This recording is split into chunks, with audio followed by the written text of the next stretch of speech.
tukiangalia Japani 3 wakaja wakajaa 4 hapa, umeshanielewa hapo wakaja wakajaza 3. Tofauti kidogo jinsi ambavyo wanakwenda. Na najua kucheza kwao ni kasi kama kawaida. Suzuki akiwa kama kawaida bado yuko pale golini. Sasa kwa jinsi wanapokuja hivi, hiyo miguu yako mirefu inaochanganya.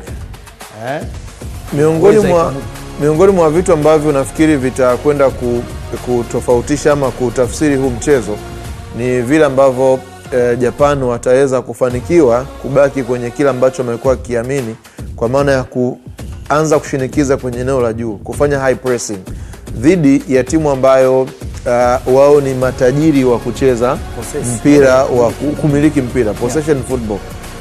Timu yenye viungo watatu wa katikati ambao ni world class, Tijani Reinders, Frank de Jong pamoja na Ryan Gravenberch.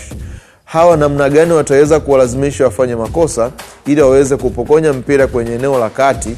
Wana watu watatu juu, Kubo, Avasi pamoja na Dyson, lakini wana wingbacks wawili, Doan ambaye ni kapteni ambaye atakuwa anaongezeka kwenda mbele, na Kamura pia kutokea upande wa kushoto, wakibaki wakiwa ni mfumo ambao unakwenda kupa namba kubwa ya watu wakati wa kwenda kushambulia. Kwa hiyo ni mfumo ambao mara nyingi kocha Moriyasu amekuwa akiutumia ili kuwa na namba kubwa, ku-overload eneo la juu wakati ambapo anakwenda kufanya high pressing, lakini kuwa na namba kubwa pia wakati ambapo anakuja kuzuia. Kwa hiyo ni mfumo ambao tumeuzoea mara nyingi kuona wakiutumia, lakini changamoto ni kama hiyo overloading ambayo anakwenda kuifanya kwa eneo la juu itawafanya Uholanzi washindwe kucheza na Japan waweze kunufaika. Lakini kikosi ambacho sasa ni kweli ukiangalia approach ambayo kocha kaingia, unaona kabisa kwamba Japani wanafanya high pressing.